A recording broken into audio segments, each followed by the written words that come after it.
Na Vía Láctea encontraremos un bonito lugar. Asombroso. A ciencia non coñece límites.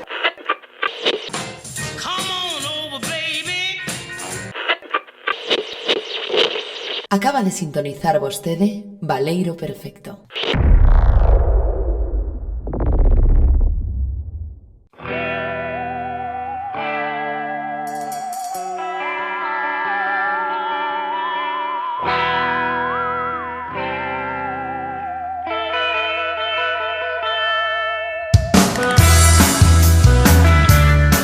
Benvidos, benvidas ao Baleiro Perfecto, ese sitio singular, ese espazo no que habitamos algúns dos seres máis luminosos do mundo ou máis noctámbulos tamén, segundo a época, en no que traemos algunhas cousiñas novas que contar. Temos, por suposto, a equipa de sempre, porque non podía ser outro xeito, e comezamos coas presentacións con Alba Rozas, compañeira, dende Salamanca nesta ocasión, se a memoria non me falla. Dende Salamanca nesta ocasión. Pois sí, aquí estamos. Hai algo novo por esas terras ou pouca cousa? Non, bueno, sí, hoxe din a miña primeira clase fantasma. Cheguei a clase, non había ninguén e non veu ninguén. A primeira non é, non mintas. A primeira será polo menos a cuarta. No, a primeira, bueno, sí, a primeira deste ano. A primeira deste ano, pareceme correcto. A primeira deste ano. Xa virán máis. Temos tamén a Guillermo Rodicio dende a Coruña, supoño, para non sorprender a ninguén. Bueno, aí te Charlie, no. Ahora estou sorprendido porque polo visto son un ser luminoso, estou me mirando as mans todo o tempo, se me deslumbro ou algo. Nunca se sabe quen pode traernos regalos envoltos nun manto de luz, sobre todo cando é Nadal. É verdade. O sea, que nunca non imos dicir que non a esa definición. Todo ben, compañeiro? Todo moi ben, sí. Aquí sacando doutorado. Está sacando, pero que ten doutorado, como temos que recordar ou lembrar en cada programa, é o do noso doutor, que tamén é doutora e primeira, ademais, antes que a él, Alba Rozas, pero temos a Pablo Pesado, Pablo Heavy, é o noso doutor de referencia, porque é o máis o noso querido doutor nesta época, non? Compañeiro. Que tal, xente? Que enlace tan bo ese, moi ben. Forzando, viches como a veces saco esas dotes de comunicador. Sí, increíble. Magnífico. Parece que está escrito. Un pouco agobiado porque estou intentando conseguir bolsas para poder seguir sendo doutor que fai cousas de doutor. A pinta non é boa, así que bueno, pouca dura. Coa calma. Vos sabedes, Pablo, vou vos contar un secreto aquí, un segredo destes íntimos. Pablo di que está agobiado por isto, pero eu sei que está agobiado porque hai un xogo que vai sair en breve, que é de señor Hidetaka Miyazaki. Eu sei que Pablo leva días pensando que vaya putada sería morrer antes da saída deste xogo. Buah, entón está tendo certas palpitacións. Hoxe estaba no gimnasio e empecé a toparme mal, do meu con baixo de tensión e pensei no tío, fun como o rapaz do meme de dicir mierda, voume perder o puto del ring. Non é así, eu creo que xa cando isto sabe, pues, xa estaremos jogando a Elden Ring, pero nunca se sabe, porque este espazo é singular, como se sabe desde tempo e de forma. Igual que temos a Darío NJ, o noso querido Darío MJ, compañeiro. Hola, que tal? Boas noites a todos. O de doutor, imagino que Pablo estará buscando cousas para seguir facendo de doutor, cousas de doutor que é comer, non? Unha delas. A ver. Pero bueno, sí, o resto todo ben. Aquí tamén como Rodicio tomando apuntes aos doutores, está? Está caro comer últimamente, tamén vos lo decimos. O sea, xa hai que ser doutor, está un pouco caro comer. Facemos o do Príncipe de Bel-Air. Polo noite sacamos o doutorado. Eso é graduado. O doutorado, non? Neste caso. Claro. Sexa como for, temos un programa por diante, así que, como sempre fago, imos poñer unha cita. E os que non saiban ler, pois non saben de que vai o programa, os que saben ler sí, pero para os se acaso, polo sí ou polo non, pois tendes aí esta cita a ver se adiviñades de que vai o programa de hoxe. Vistas as circunstancias non o fixo mal, doutor No. Non sabe ata que punto me foron adversas. Fun o fillo non desexado dun misioneiro alemán e dunha rapariga chinesa de boa familia. Así é todo convertínme no tesoureiro da sociedade criminal máis poderosa da China. Pareceme raro que os Tons confíen nalguén que non sexa completamente chinés. Dubido moito de que o volvan facer. Fuxín a América con 10 millóns dos seus dólares en ouro. E así puido financiar esta operación. Foi unha boa idea empregar a forza atómica. Celebro que a saiba manexar adecuadamente. Sería horrible que a súa cámara de descontaminación non fose efectiva. Traballei arreo para coñecer mellor que a ninguén a radioactividade. Pero a un custo moi caro, como poden ver. Efectivamente, imos falar pois de doutores e de doutoras, non? Ese espazo singular do que aquí dese concreto, perdón, desa definición singular de doutor, que neste espazo temos a dous, temos como xa dicíamos ao principio, temos aquí ao señor Pablo e a señora Alba. E o resto, pois somos unha puta plebe, non nos dá pois, o que hai, polo momento é o que temos que convivir con isto, pero imos falar de doutores. Isto creo que, eu non sei se nos ocurrió a nós ou foi despois de que alguén o recomendara. Eu sei que temos un bo ouvinte como é o señor Rubén que algo falara de doutores, de que tiñamos que facer un rollo destes, pero non sei se chegou antes ou despois do que nós mesmos xa propuxéramos. Non sei ti, Rodicio, se tes unha mente privilexiada para as lembranzas se sabes disto. Eu penso que Rubén suxeriu o tema dinosaurios, non o de doutores, non? Ou engánome? Eu creo... Non sei, eu penso que Rubén recomenda a todos. O sea, básicamente... Eu creo que temos unha... E como xogamos a publicalos antes ou despois, nunca queda claro realmente, non? Como é o conto. Pode ser. El xa sabe de que van a ir os seguintes 5 programas. En realidad. El está... É o membro honorífico, claramente. Rubén, podes dicirnos cal vai ser o... Isto teníamos que invitar. Deixa os comentarios. Deixa nos comentarios aí cales van ser os 5 seguintes. Así xa non temos que pensarnos.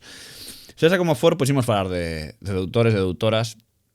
E algúns que se me van ocorrendo así de cabeza, ¿no? O que temos por aquí xa anotados nunha longa listaxe que podría ser infinita, porque hai demasiado na ciencia ficción e na fantasía, pero temos ao doutor Fasto, o doutor Zaius, doutor Jekyll, o doutor Strange, doutor Watson, No, Maligno, Aníbal, Manhattan, doutor Giro, o doutor Slump, Octopus, Connor, tamén de Spiderman, non? Isto, a verdade, en Marvel, cuidado, en Marvel cos doutores hai que ter moito cuidado sempre.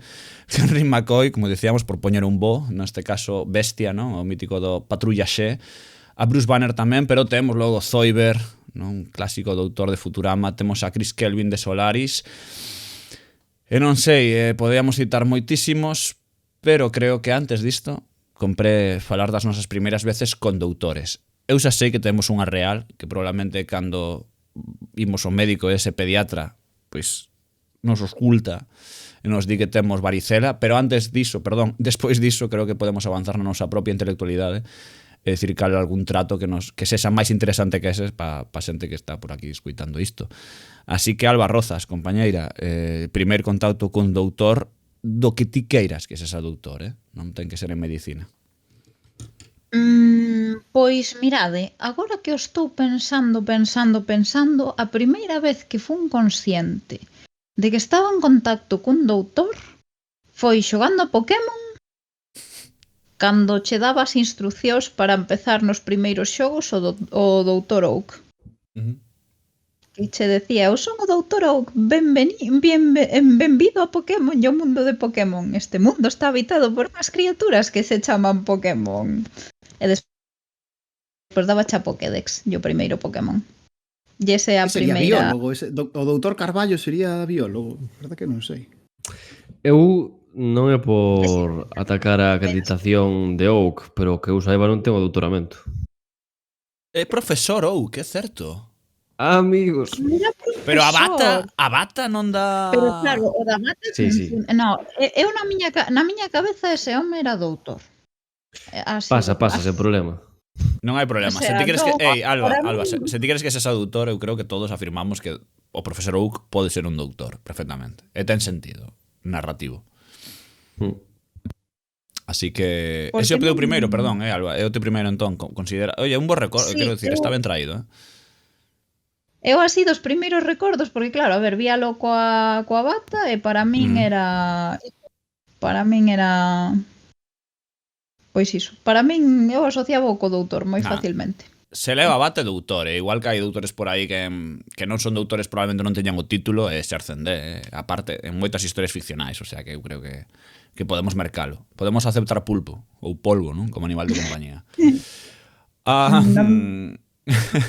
Guillermo Rodicio, compañeiro. Que nos Teño nada contas ti? mellor que haceros. Exactamente. Guillermo Rodicio, que nos contas ti desta historia? Pois a miña primeira vez con doutores foi nunha agradable tarde de xuño. Eu estaba moi de chill, como coas luces apagadas, todo moi tranquilo, tal. Era unha agradable tarde de verán, pasando moi tranquilamente, moi ricamente. E desto recordo que de repente alguén me deu un golpe na cabeza, encenderon todas as luces de golpe, empezou a escoitar berros, xente movéndose de un lado para outro, e un doutor deume un azote no cu e empecé a chorar. E esa foi a miña primeira experiencia con doutores, que literal é a primeira persoa que vin na mundo, claro. Lembras Isto aí é literalmente o equivalente ao chiste da sal gorda, tío, pero feito con perdón, eu non coñezo este chiste, podes contalo ahora que sacaches para Buf, non, é que moi mal. para seguir afondando no pozo este de... Claro. No, claro. Es grave? No, es grave. Pois... non, este chiste é ainda peor que ese, ou seja, para que vos fagades unha idea. Bueno, queda no misterio do Baleiro. Bueno, é certo, non? É o primeiro contacto evidente da vida. Eu non lembro tanto iso, pero non sei se Pablo lembra tan a fondo, ten lembranzas desa primeira luz que ve na vida, ou ten que ir máis aló. Eu teño un problema, que a primeira lembranza que teño, xa contei falando de dinosaurios, e a mí encanta falar de dinosaurios, pero, bueno, o doutor Ian Malcolm é o meu primeiro doutor. Así que, como non podo contar isto, vou contar outra cousa, que é a miña primeira vez en hospitais. Se a Alba lle vale o profesor Oak, pois a min isto vale. A cousa é, o sea, ten un xiro historia. A miña avó levoume ao hospital dicíndome que íamos ver o meu pai. Era mentira, enganárame para levarme unha operación de vexetacións. Nada, pois lembro que me levou enganado, que cheguei ali... Dela a operación. Sí, reducíronme nunha pequena cápsula e deronme un garfo para limarlle. Non, operaronme a min. E a cousa é que lembro chegar e había un home cunha barba moi mesta e unha bata de doutor, pero era unha bata negra, chea de manchas, cousa que é un pouco rara, non? Unha bata negra manchada tal. Bueno, a cousa é que, preguntándolle aos meus pais que por que me levara a miña avó de pequeno, que como me enganaran así, que malo pasara, que medo, dime que iso nunca pasou. É un recordo que eu teño, con total viveza, case un primeiro recordo vital, e ao parecer non pasou. Hostia, destas cousas que tes asimilada como lembranza, pero non hai relación coa realidade. Sí, a mí unha cousa que me pasa moito é que soño cousas e incorporoas na realidade e xa son incapaz de dicir, pois, como pasaron. Pásame, por exemplo, cunha librería de vello de Ferrol que lle inventei o mobiliario, pero sí. A miña primeira con un doutor non aconteceu. A mí iso non me pasou tanto, pero sí teño historias ou anécdotas que realmente as que a viviu é a mi irmá, que é maior que a min, pero de tanto escoitalas eu, ou que as conten, ou que non sei que, penso que son eu o que era protagonista desa movida. Non sei se vos pasaba alguén con máis xente irmáns ou irmás ou o que sexa, pero a mí esa movida de ter certas lembranzas que realmente non son miñas, pero de tanto que se escoitei, de tantas anécdotas tal, penso que están asociadas comigo nese intre de infancia, non? Eu teño o revés. A min contame historias que fixen, pero estaba tan borracho que non a recordo. Probable tamén, pero iso é máis adolescente xa. Iso xa é dos anos... Adolescente, joder, además. Iso é... Non, porque con 2005 eres un adulto, ou sea, con 15, 16 anos eres un adultísimo. 2005 eres un... E que estaba pensando na miña idade, tes algo máis, no 2005 tiñas máis de 15 anos. Non, non tiñes mesmos. Tiñes mesmos? Sí, bueno. Sí. Darío, NJ, compañeiro.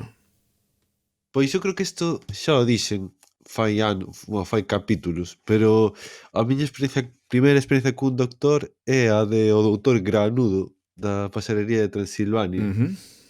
Buah, é certo. Que sería a primeira. É certo. É, bueno, o doutor das supernenas e cousas así, o sea, é que nos debuxos hai moitísimos doutores, entón... Pero o doutor Granudo era médico ou era doutor en outra especialidade? É que é unha boa pregunta, porque non estou seguro. Igual era doutor, pero en estudos vampíricos ou algo así. Pero Non sei.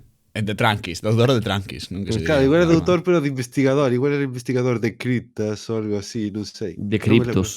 Era un cripto, bro. A ver, tamén era o doutor máis realista de toda a ficción, porque era doutor pero traballaba nunha tenda. Entón, o sea, vai como avanzado nos anos, porque os doutores agora mesmo, en xeral, tiran a ser mortos de fame, pois este tipo era un morto de fame da serie xa, sabes? Entón, ian aí anos por diante, sabes? O sea, Ujú.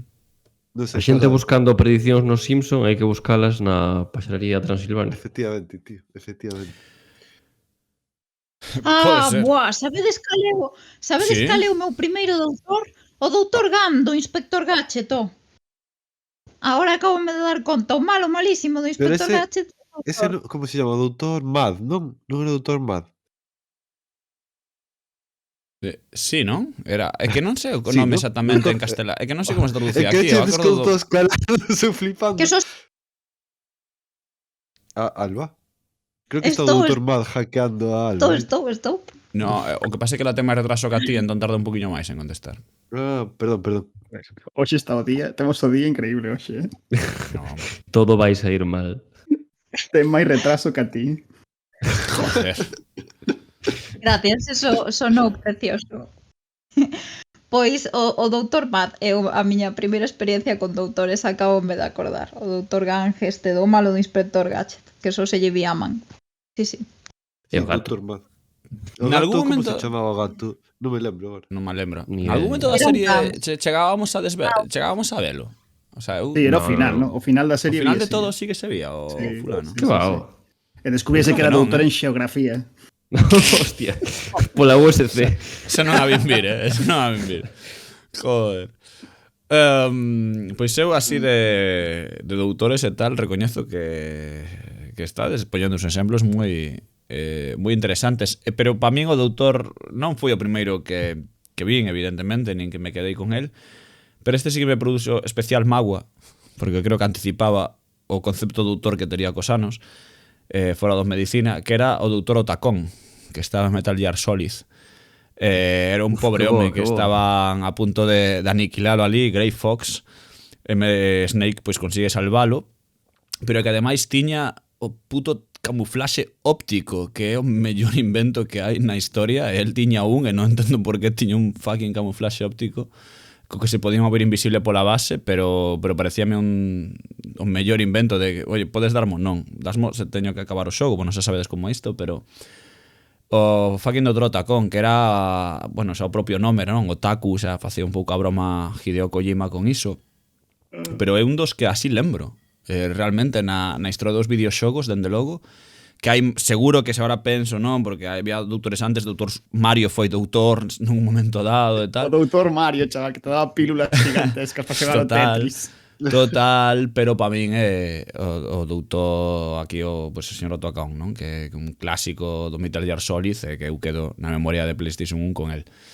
Entón, esa persoa que me parecía ademais ultra bondadosa nun mundo de asasinos, no que se había envolto el nese primeiro xogo, pois sempre, bueno, no primeiro xogo non, pero si no Solid, na saga Solid, así que sempre teño un respecto profundo ou fondo cara este señor. Además, tivo, oye, ao final viviu de carallo Tacón, non? Viviu tanto como que sobrevive a toda a aventura e sempre teño un respeto moi agradable por este tipo que as pasou moi putas, en Metal Gear, todo ese adito. Ten unha historia moi de pupas, non? Xa, non vou desvelar máis, non? Pero non o pasa ben. Non o pasa ben. Home, comparado coa vida que leva o pai, ese vive de vacacións. É verdad, bueno, cuidado. Non vamos a facer máis spoilers, Otacón é verdad, senior. porque logo o Tacón senior, efectivamente, non? Bueno, pois dito isto, por vez primeira feito a cousa, non sei se alguén quere aportar algunha cousiña máis, creo que non, así que poñemos esa sección de eventos que temos aquí contratada para cada episodio e seguimos para bingo, que non é mal.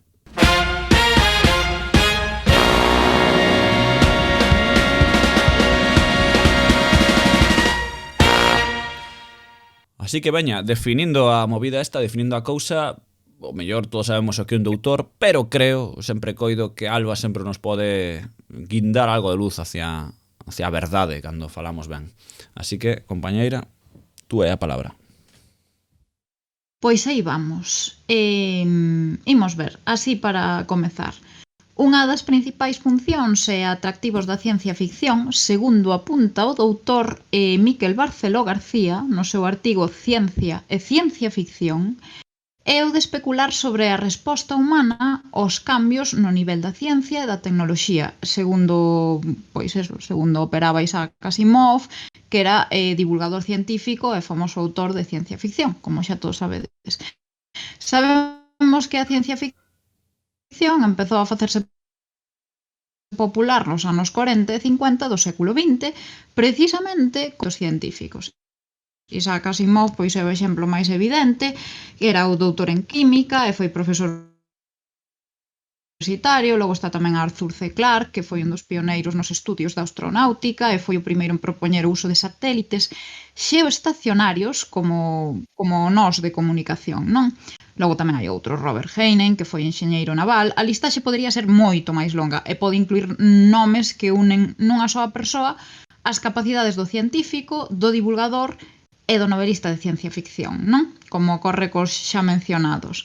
E a definición de doutor que vou propoñer entón hoxe aquí e agora neste baleiro perfecto, pois empata un pouco coa destas figuras, non? Hai moitos autores de ciencia ficción que dispoñen de sólidos coñecementos científicos que utilizan pois amplamente nas súas narracións, como poderían ser Gregory Benford, David Brin, Robert L. Howard, non confundir con Robert E. Howard, e moitos máis. Claro. Que, por exemplo, xustifican co seu saber a seriedade do carácter especulativo pois deste xénero da ciencia ficción, que se basea en ciencia e en tecnoloxía. Por tanto, o que imos entender por doutor ou doutora neste baleiro perfecto é que deben ser científicos e protagonizar unha narrativa que presente especulacións arriscadas que nos fagan meditar sobre o noso mundo, a nosa organización social ou sobre os efectos e as consecuencias da ciencia e a tecnoloxía nas sociedades que as utilizan, que dicir que deben dar cabida á vertente reflexiva da ciencia ficción e para isto debense axustar a unha segunda característica, da que xa falamos no primeiro baleiro perfecto, de realizar unha narrativa contrafactual, baseada na seguinte premisa: que sucedería se? En torno á hipótese que se consideran, na liña do xa dito, extraordinarias ou prematuras na nosa cotidianeidade. Como ucronías tecnolóxicas, unha cousa así interesante esa idea. Básicamente. Ben, pois eu vou intentar complementar un pouquiño a definición que trouxeches, pois como sempre tento facer, non? Indo un pouco cara ao pasado e vendo que consecuencias ou conclusións podemos tirar diso. A comezar diría que doutor procede do latín doctor, que é un substantivo que en xeral servía para referir todo aquel que podía ensinar un saber, é dicir, en xeral, aquel que era profesor, que podía docere. A palabra chegou a nós, porén, a través doutra vía, fundamentalmente na Idade Media, a través do corpus doctrinal do cristianismo. Na Igrexa cristiá, doctores eran, sobre todo na Alta Idade Media, os apóstolos e os pais da Igrexa, é dicir, figuras centrais cun saber recoñecido que configuraban a doutrina para todos os crentes. De aí pasou, andado o tempo, a todos aqueles que tiñan coñecementos sólidos de teoloxía dentro do propio corpo eclesiástico e que estaban probados a través dun exame, dunha serie de mecanismos e probas para verificar, en fin, que eses coñecementos estaban probados, non? A cousa é que o título gozaba de tanto prestixio que pouco a pouco, sobre todo a partir do Renacemento, comezou a ser aplicado a novas persoas sabias, digamos, laicas, exteriores á Igrexa ou simplemente que non tiñan competencias en teoloxía. Desta maneira, doutor foise convertendo nalgo así como aquel que ten licencia para ensinar. Unha licencia que a universidade foi monopolizando, especializándose en conceder, de tal maneira que se ti querías gozar dese título, que era, por decirlo de alguma maneira, o título oficial de sabio en Europa, tiñas que pasar por eses circuitos universitarios, non?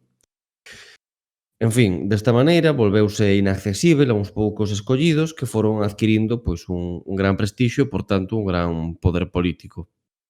Algo disto tamén hai no uso de doutor como sinónimo de médico, non? Que é a outra acepción principal.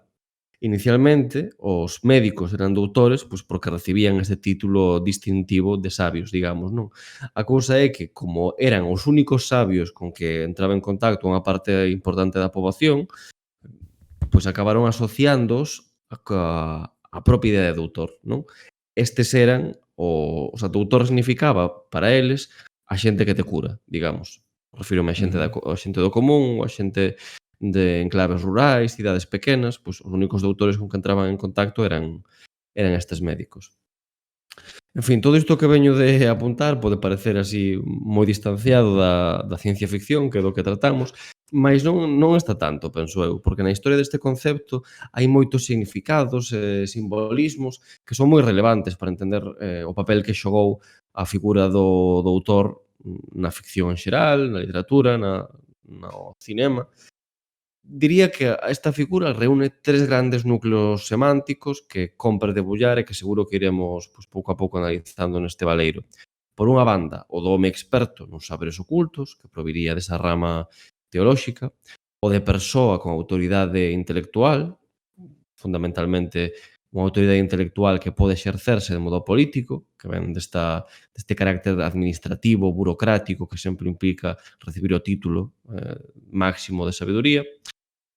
Por outro lado, e por último, o de sabedor dos misterios da vida e da morte que procedería da parte médica, non? Moitísimos doutores da ciencia ficción xogan cos límites do humano, usan os seus coñecementos médicos para experimentar pois iso, coa morte, coa inmortalidade, coa mellora xenética. E xa por último, para acabar e ver, en fin, se podedes, se algo que vos chamase a atención do que comentei ou algún fío do que poidamos tirar, diría que a hora de interpretarmos un pouco o papel que xogou o doutor nos últimos, sobre todo nos últimos 2 séculos, que máis ou menos desde que a figura se volve tan importante, ainda que evidentemente pois o doutor Fausto ten moitos séculos de antigüidade nas distintas iteracións, non?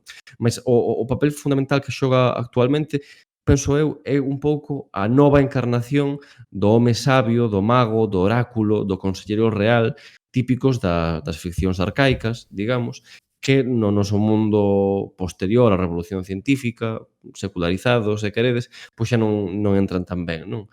Desta maneira, pois, é algo así como un Merlín reconvertido para novas funcións no mundo da ciencia ficción. Non sei que vos parece esta hipótese. Alén da ciencia ficción, non? A mí interésame tamén moito a parte, non, de ver o médico, non? O doutor, neste caso, ainda que o doutor médico está moi relacionado no noso mundo. E fora da ficción, tamén falo da realidade. Ao final, a realidade, a ficción é unha mostra da realidade, como xa sabemos. Non que ese mago, oráculo, conselleiro real, e tamén o político, non? Que é o que nos pillou un pouco a nós, sobre todo no último século, no século XX, o médico político, non? Na Galiza. E falo tanto da contorna urbana como na rural, porque hai exemplos claros de médicos chegados a políticos, e non sei que creo que é básico, non? Ou creo que é obvio que se poden establecer, sexa real ou non, en moitos destes casos, non? O do home sabio ou o home guía co de ser un alcalde. Non sei como vedes, pero vexo que hai unha realidade galega que se deu durante un tempo. Podo falar do franquismo ou post-franquismo, máis concretamente mesmo, hasta o século XXI sen ningún problema. Non sei. Sí, non é unha cousa tan...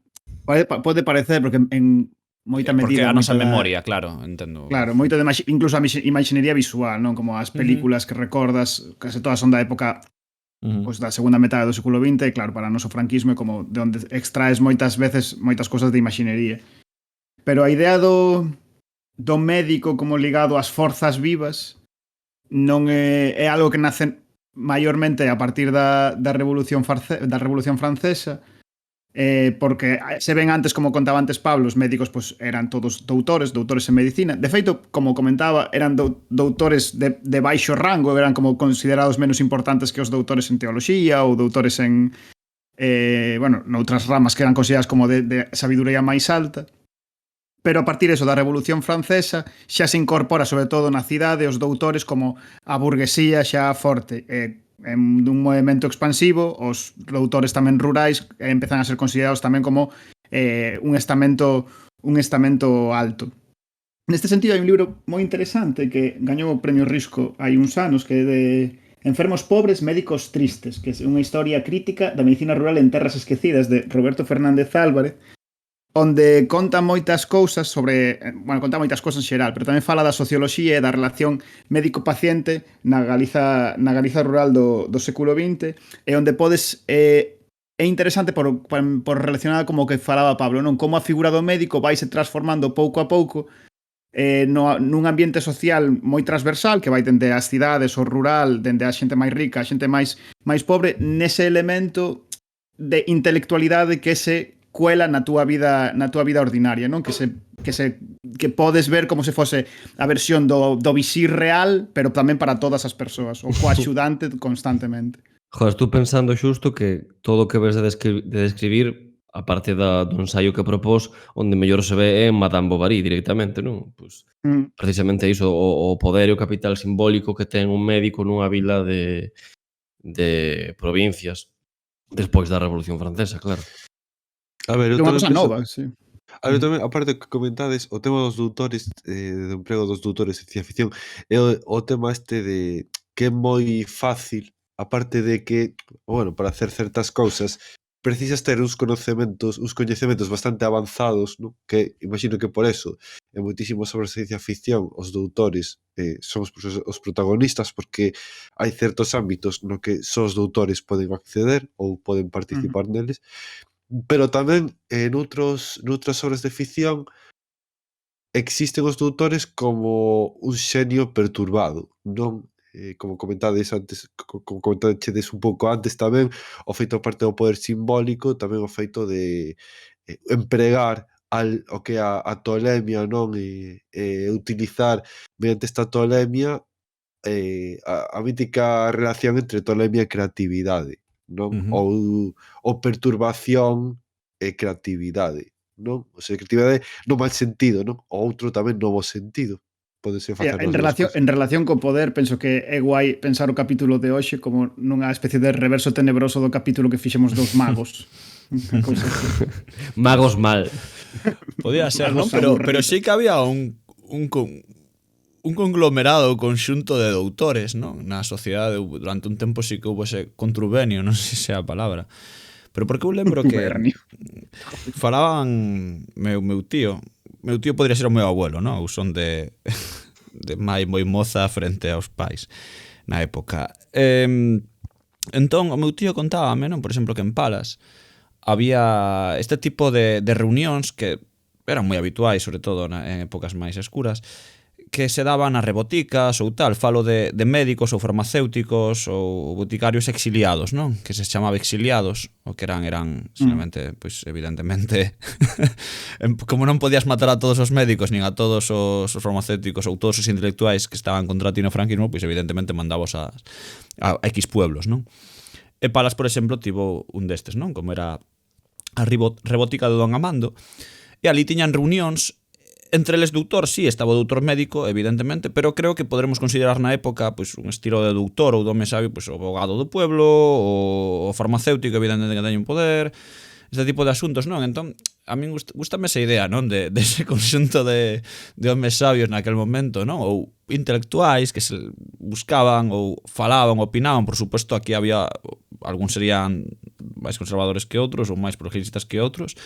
Meu tío, por exemplo, recorda algunhas historias que solían ser bastante máis progresistas, que por iso estaba exiliado, non? Que daquela sonaba chino, ele era un neno cando acudía por ali detrás, pero sei que en Palas históricamente está, e sabes, non? Que en algunha destas pois chegará a ir Cunqueiro, non? E pareceme sempre recordar como algo curioso esa anécdota, sen máis que seguro que hai máis hai centos de historias deste estilo, non? E sobre todo Cunqueiro, que era un home que se movía así polo país. Pero pareceme curioso, non? Que Cunqueiro acabara pois de algún xeito algún día deles, non? Pois destes así en palas, falando ou tramando, non? Literalmente era o que facían, era tramar, non? Como podía ser o futuro ou discernir un pouquiño as decisións aí e tal. E ademais, un home que, como Cunqueiro, que a parte intelectual tiña, creo que cuadra ben hoxe, traelo, non? Creo que Rodicio seguro que pode falarnos algo máis, non? De Escola de Menciñeiros, non? Nese sentido, pero creo que parece encaixa como un moi pouco ben na... Claro. Parece un pouco a huevo, ¿no? Como Sí. falando desta situación do médico como unha especie de intermediario do coñecemento, unha especie de intermediario dun coñecemento secreto que é Sí. vital para a túa vida. O libro de Escola de Menciñeiros como que é un exemplo moi bo porque funciona dentro desta especie de triloxía que ten Cunqueiro, que son libros que basicamente son como de especie de anecdotarios descriptivos, que outro é xente de aquí a colá. Es que Escola de Menciñeiros funciona como ese tratado de como eran as relacións sociais co médico, pero tamén é interesante porque na liña desde moita obra de Cunqueiro aproveita para introducir a fantasía nesa labor médico. É algo que non parece forzado cando les o conto, porque a mestura entre o real e o fantástico no labor do médico parece intuitiva, porque o traballo do médico entronca co do chamán, que é daquel tipo que de alguma maneira invisible e misteriosa consigue que cures, como que transforma o do teu corpo. E isto, precisamente este labor do médico como a persoa que transforma o teu corpo entronca con esa idea que comentaba Darío do xenio loco, non? Que é o que se hai aproveitado moitas veces pola ciencia ficción, non? A persoa que a través dese coñecemento que pode ser empregado para ben transforma o teu corpo a veces cara ao mal, non? Pensas en Shelley, en Stevenson, neses doutores tolos. Eu quería meter un pouco tamén nesta idea de que apuntaba Darío, do doutor Tolo, pero antes, en relación ao que comentas da Escola de Menciñeiros, estaba pensando que outro doutor fundacional da historia da literatura galega é o boticario de Os vellos non deben namorarse, non? Que precisamente tenta exercer o seu poder social como parte pois, da pequena burguesía vilega ou aldea pois, para buscar unha moza que casar, en fin, spoiler, finalmente sai mal. Non A deben min te namorarse. Namorarse A mí mal. desme perdoar, pero o mellor doutor da literatura galega é o doutor Albeiros de Risco que descobre Hostia, a momia de Tutankamón, Eu creo que está un pouco por riba dos vellos. O doutor Albeiros é o mítico que pon doutor fora e non é doutor nin de coña. Vou dar un dato por se alguén lle gustan estas historias que antes me esquecín ou me confundín abogado con botica. O abogado, digo, cando dixen a miña anécdota de mierda, Non vas mal desencaminado, de todas de formas. Palas. Eduardo VI a ser o boticario, que vou a Palas exiliado, que era bastante, por lo que suben, unha eminencia en tal. E tamén estivo Amando Losada, que era abogado, que estivo condenado a morte no franquismo, e tamén Roberto Ouro, que tamén era abogado, e sí que estaban nestas rebotica ou tal falando nestas conversas. Pero, perdón, porque logo prefiro dar os datos ben por se alguén quere buscalos. Tendo en conta que este podcast como que viaxa ao pasado, este momento acaba de ser como Charlie chivándose de toda a peña que anda liando en Palas un pouco, Realmente, bueno, podría ser, non? Oxalá eu teño certa curiosidade por certos... Non sei se sentides certa... Non digo nostalgia, nin... que non sei Hostia. Nunca. O Baleiro perfecto caendo moi baixo.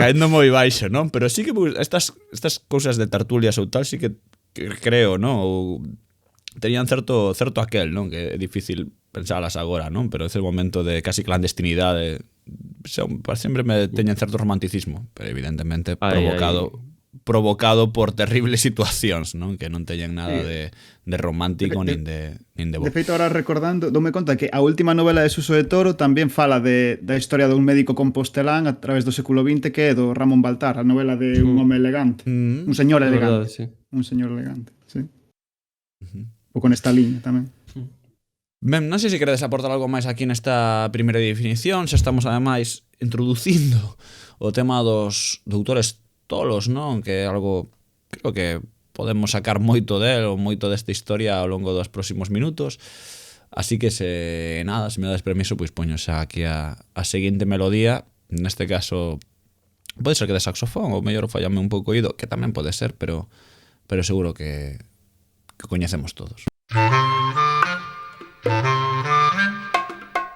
E así estamos afondando no pozo. Pablo, creo que querías decir algunha cousiña xa de primeiras, non? Para este punto. Sí, eu para abrir así un pouco a cuestión propoñía falar disto que tocara Darío previamente, a cuestión do doutor Tolo, que penso que é unha das máis atractivas en relación a esa temática, non? E que creo que recopila algúns dos temas que xa fomos falando e pecha ben todo. Porque nesta idea do xenio pois entolecido e ao mesmo tempo pois moi brillante, capaz de facer cousas que ningún outro pode facer, está incorporada a relación ambivalente das clases populares tradicionais con esa autoridade intelectual do mundo aldeán, non? Incluso para boa parte da xente hoxe en día, ir ao médico, ir ao abogado, ir ese tipo de figuras e lidar cunha persoa que sabemos que ten coñecementos inaccesíveis, que merece un respecto especial e que por iso mesmo fainos sentir vulnerables e en perigo. É natural, por tanto, que o que na apariencia social parece respecto, na realidade conteña tamén pois notas de medo, terror, que achegan no campo da ficción, que recolle estas cuestións, a temática ao ámbito do terror, precisamente. Especialmente cando boa parte da práctica da medicina contemporánea pois é un inventario de todo tipo de monstruosidades, non? E a figura do doutor médico que fai experimentos desquiciados é supercomún, tanto na historia como na ficción. E penso, a nivel histórico, pois, na cantidade de experimentos, en fin, de moralidade moi cuestionable feitos en animais para poder levar a cabo despois os transplantes humanos. No fondo, o que está nesta idea do médico tolo é de novo a cuestión de Prometeo, que tamén saíra en varios podcasts xa, pero principalmente no que fixemos sobre os robots. É a cuestión da ibris, o pecado da soberbia fronte a Deus, o creer que és capaz de facer aquilo que só debería poder facer o creador. Mais fronte ao Prometeo tradicional, os doutores da ficción non adoitan ou non sempre procuran a mellora da humanidade, non teñen un fin tan virtuoso, mais a miúdo fins puramente individualistas. Destes penso que sairán uns cantos agora. Alba, creo que ti tes aí a túa palabra. Creo que va a ser como unha luva que che lanza o Mr. Pablo. Pois en doutores tolos que xogan a ser deus, pois este tipo de doutores o que vos podo contar é que representan o medo ao progreso e o pensamento propio do ser humano. Por este motivo aparecen representados como extremadamente excéntricos, con raros costumes e pouca capacidade de socialización, así en xeral. E esta caracterización estaría vinculada coa alquimia, co alquimista, unha das formas máis antigas de pensamento e de teorización para modificar as condicións da nosa vida cotiá e íntimamente relacionada co ocultismo e a bruxaría, non? Nacen así dous doutores dos que non se pode deixar de falar, que serían Frankenstein e o doutor Jekyll. Detrás do primeiro é posible, estiven indagando, que estivesen as figuras do teólogo, alquimista e científico do século XVII, Johann Conrad Dippel, creo que se lee así, que tiña a teoría de que dun aceite que se extraía da mestura e fundición de osos de distintos animais podíase conseguir un elixir que prolongase a vida. Outra das figuras por detrás de Frankenstein sería a de Giovanni Aldini, que estaba convencido de que as enfermidades mentais se podían curar con descargas eléctricas, e a teoría do electroshock, de feito, ven de aí. Despois, coa literatura, que é a variante terrorífica e tétrica do romanticismo, o humanismo entra en conflicto cos descubrimentos científicos e entra en xogo a figura do home de ciencia como alguén que desafía todos os coñecementos místicos e relixiosos que explicaban o mundo. Entón, aquí a cuestión que estaría en xogo é a de os doutores dos que imos falar serían viláns ou serían heróis? Heróis que se volten de Mary Shelley, o doutor Jekyll de Robert Louis Stevenson representan o primeiro o desafío humanista definitivo, que é crear a vida a partir da morte, mentres que o segundo indaga nos abismos da mente para separar de maneira artificial o ben e o mal. Sí, que está guai, o sea, visto en perspectiva, se ledes hoxe Frankenstein, é unha novela que sigue sendo super interesante precisamente porque se aproxima a toda esta problemática dunha maneira moi ambigua e moito menos maniquea do que son as versións modernas de Frankenstein, sobre todo as cinematográficas. Porque é certo, de feito en Frankenstein faise de maneira directa, por exemplo, falase de que Víctor de novo estaba como obsesionado pola alquimia, pero despois empeza a traballar na universidade, esquécese de todo eso. Hai como unha doble idea de ciencia boa, ciencia mala, coa que todo o tempo está toqueteando Víctor, e só cando se obsesiona de maneira insana con determinada ciencia acaba creando o monstro que despois pues, acaba levándolle a un recuncho moi escuro de si mesmo e toda a ibris que comentaba Pablo do Prometeo que crea vida e despois se arrepinte da súa creación, non? Pero vense as dúas cousas, dentro da propia novela de Mary Shelley. Non é un alegato anticientífico, a pesar de que pode ser un pouco a idea xeral que podes pensar despois, é moi ambigua. Que creo que é un conto, non?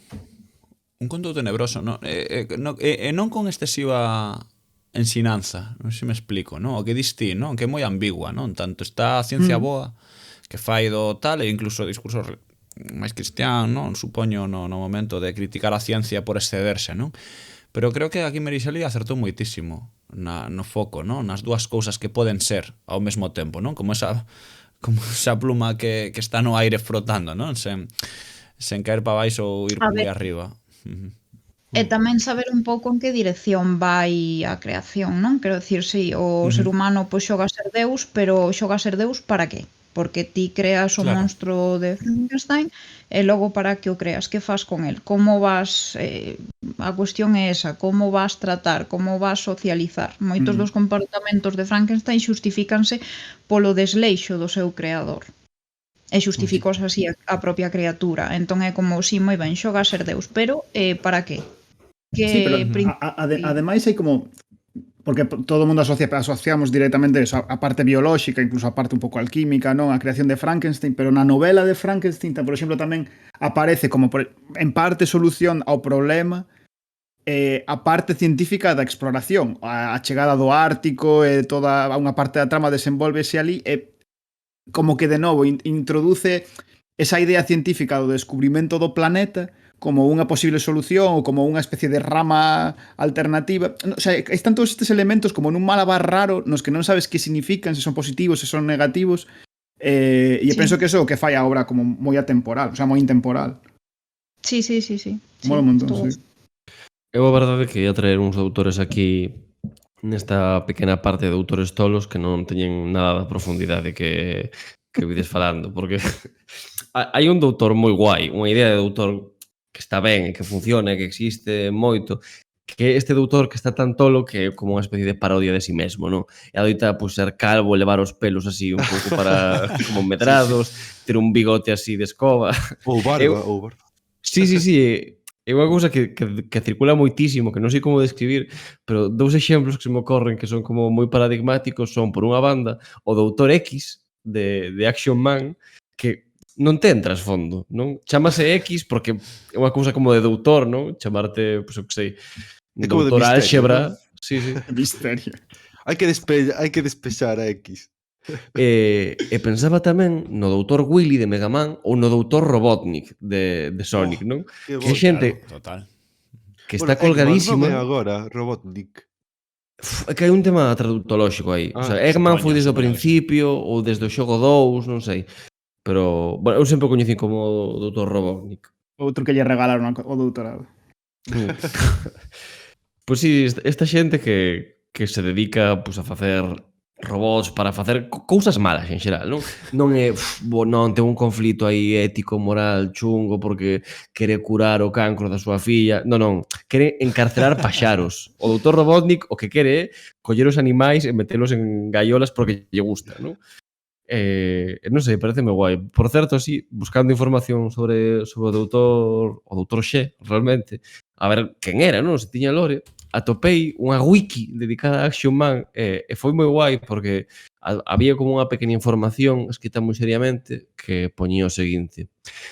Así, traduzo así rapidamente. Para aqueles que se pregunten, recibiu o seu doutoramento en física teórica da Universidade do London College no Reino Unido, tendo completado o seu graduado e un ano de traballo como científico loco asistente para o Servizo Nacional de Saúde. Agora tendo Pareceume moitas como... cousas dos británicos, sí.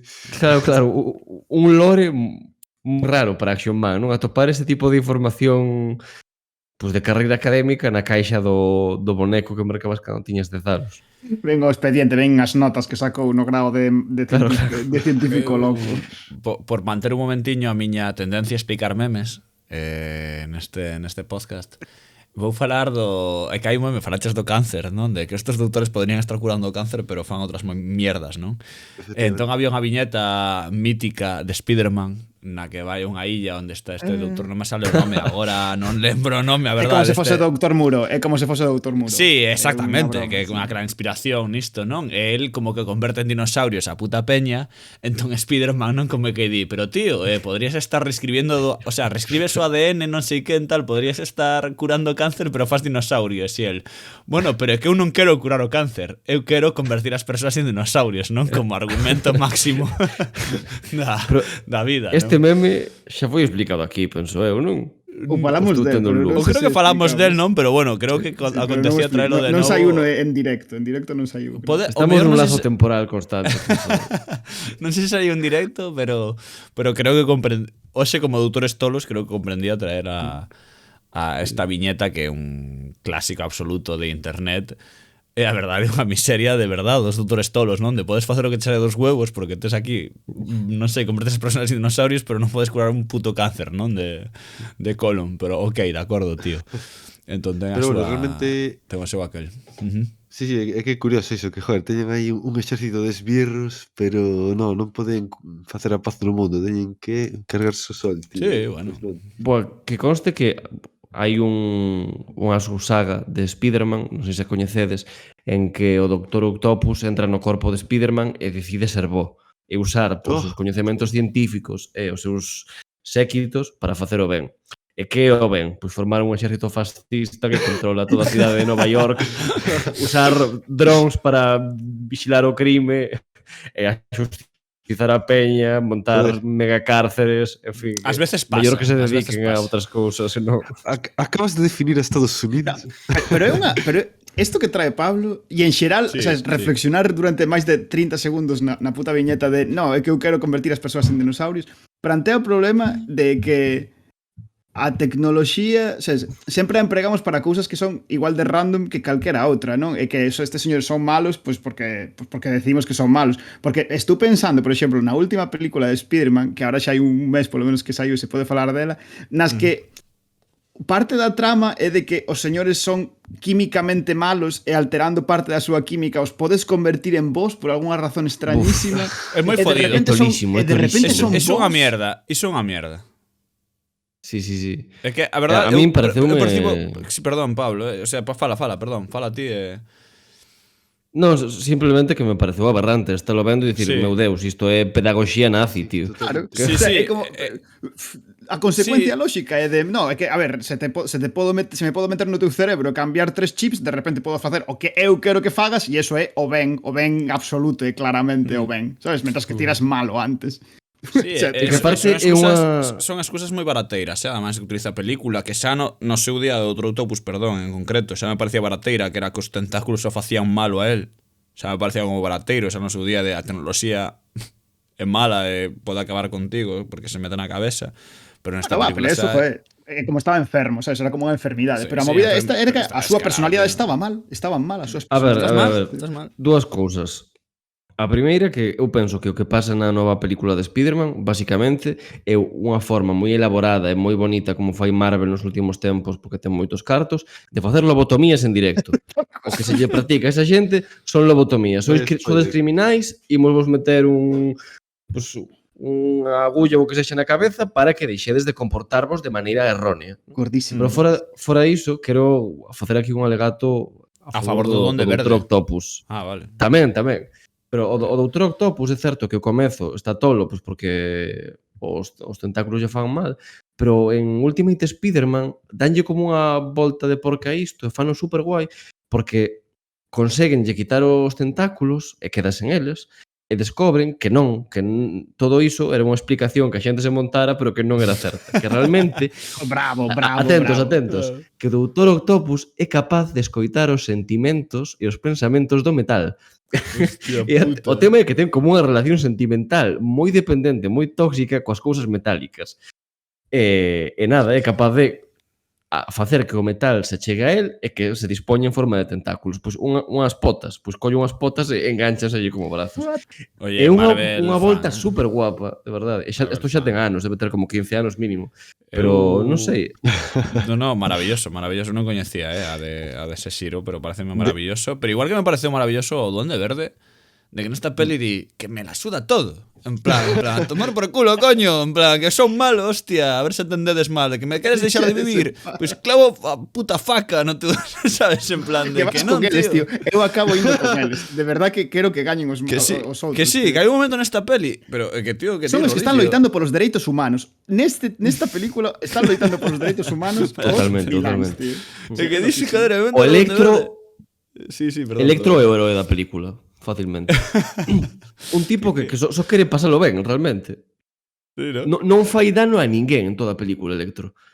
Gordísima. De todas É unha formas, peli, xa que falamos de ti- moi jodida, a última. Sí, O sea, se todas paras as de Marvel, eu creo. Non, Sí. pero se paras esta última de Spider-Man a analizar 5 minutos realmente o que fan os malos fronte ao que fan os vos non sei que, pois temos de verdade estas hot takes porque son un pouco así, porque un delirio, joder, a nivel guión ou a nivel ficcional do que está pasando realmente, o sea, ti vela. Ok, vale, de acordo, un entretenimento por suposto, é moi lícito e podes pasarlo moi ben no cine e chorar coa aparición de Tobey Maguire.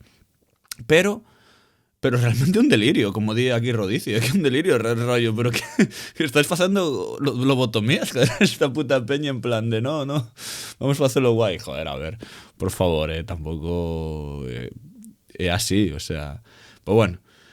Estos son Por os certo, doutores outro malos. tropo de Rodicio. doutor malo que comentáchedes era o dos pelámenes e hai un doutor alopécico malo que é o doutor maligno, tamén super icónico, o doutor maligno de Austin Powers. Verdade.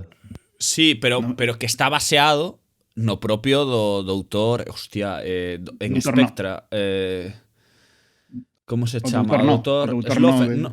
Non é doutor no, quero decir, o sea, el ten un, non me sei agora, buscarei ahora un Google mentras buscamos aquí outra historia, mentras falamos de outros riquiños, pero o doutor o malísimo de James Bond, calvo tamén, non é doutor no, chamase, ten un nome alemán ou ruso, algo así, como non podía ser outro xeito.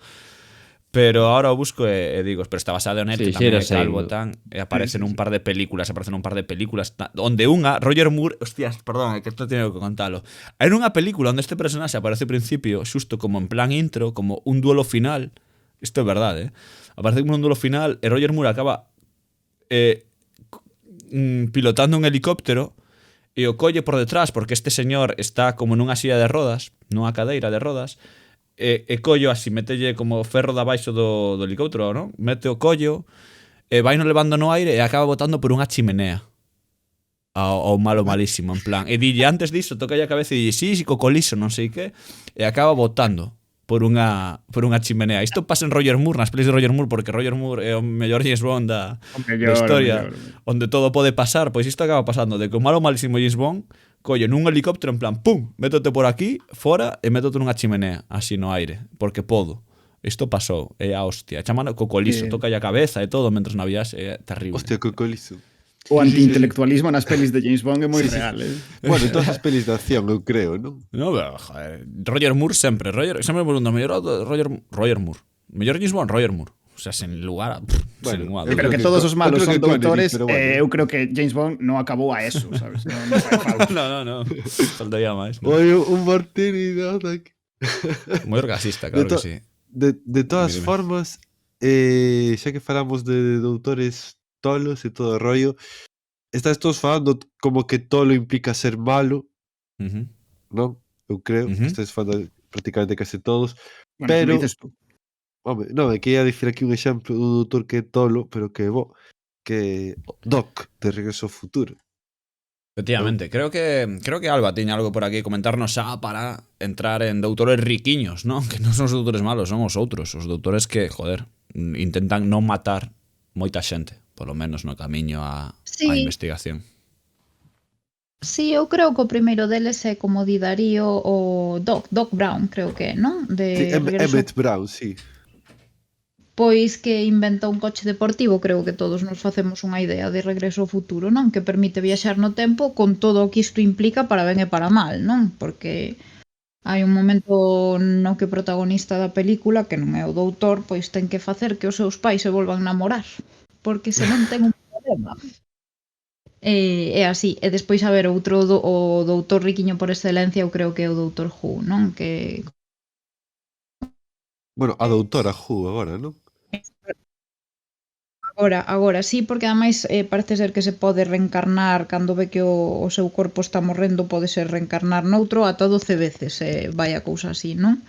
Entón este personaxe que sabemos ao longo da serie vaise sabendo que vende que é extraterrestre, que vende un planeta que é o dos señores do tempo, que son belicosos, pero el renega de todo iso, como a calquera cabaleiro andante, pero do espacio, dedícase a desfacer entortos na medida en que non lle afecten ao espacio-tempo. E nada, quizáis a característica particular sexa que non é sen recorrer á violencia, sempre sen recorrer á violencia. Bueno, eu creo que o capítulo máis coñecido do Doutor Who e un dos que máis gusta é o dos anxos, que son unhas estatuas de anxos que cando non miras para elas que se moven e que veñen cara a ti, etc. Entón, bueno, el consiguen fuxir dos anxos coa TARDIS. E a ver, a historia arrinca tamén cunha viaxe no tempo, cunha persoa que desaparece e que logo resulta que viaxou a outra época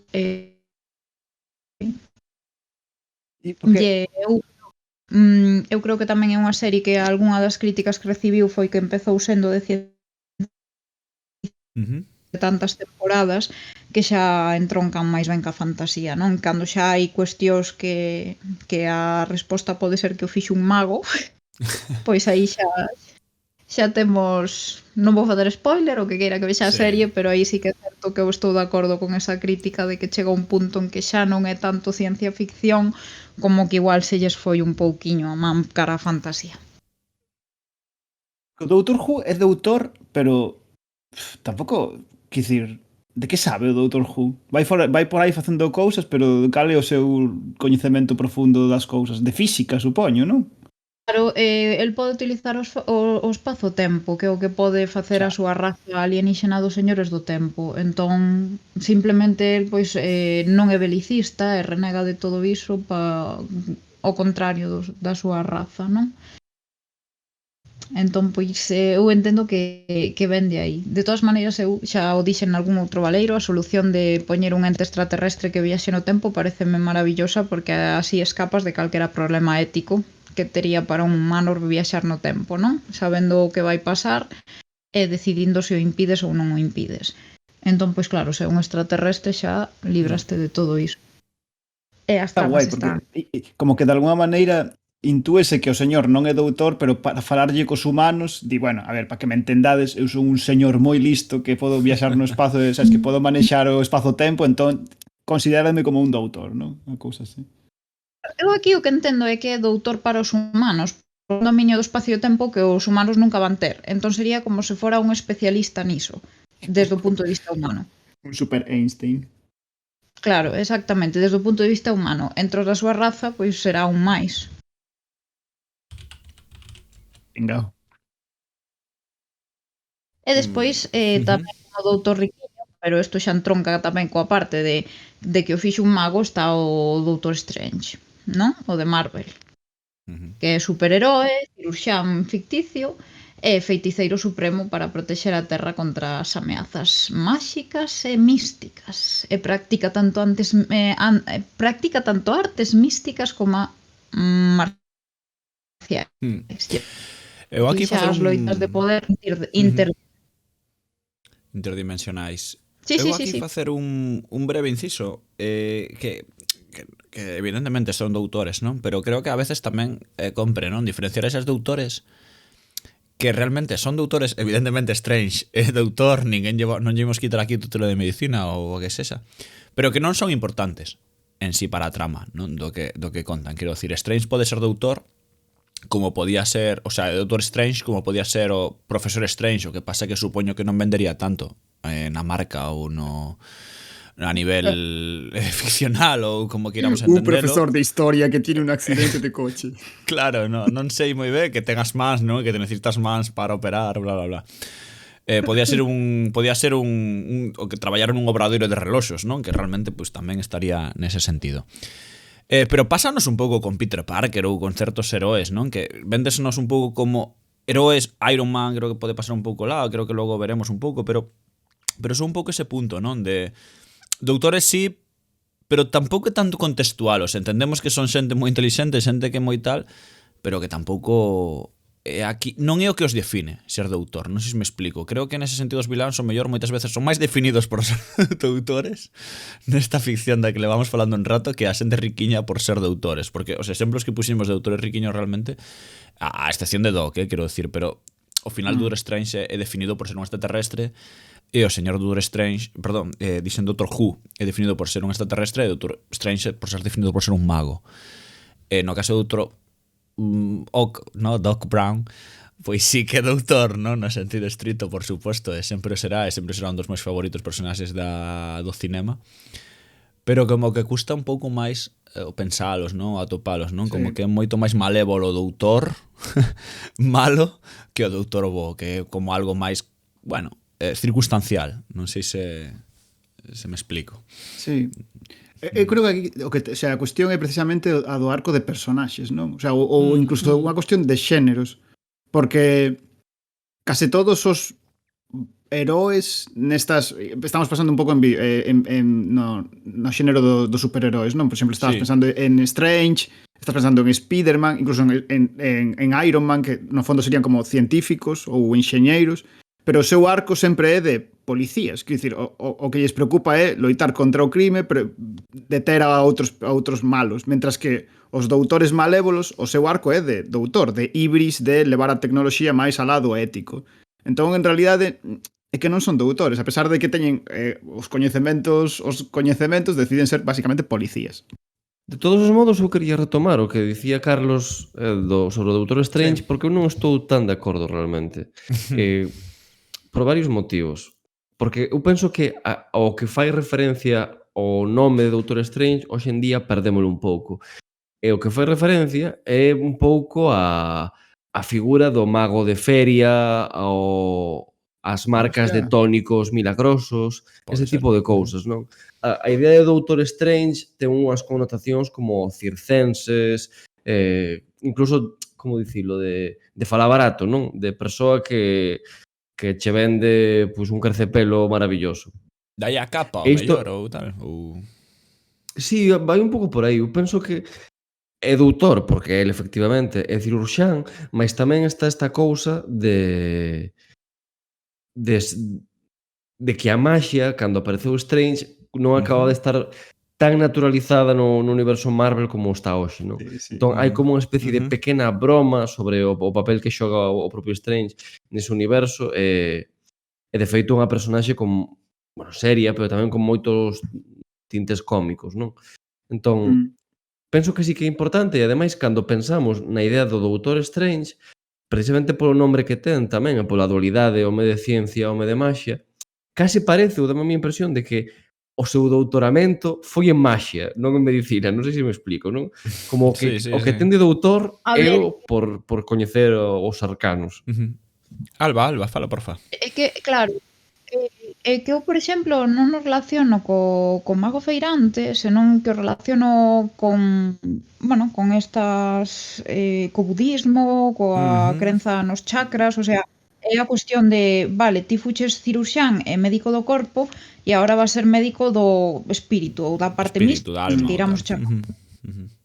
Entón, agora vas ter que arreglar esa parte, a parte interdimensional, non? Cando conectamos con outras dimensións, bueno, como se queira explicar, non? Eu aí tampouco me vou meter, que non coñezo moito, pero non o relaciono co feirante. Eu creo que están esas dúas dimensións, a física, deixaches de ser médico físico e agora vas ser médico espiritual, chamémoslle así.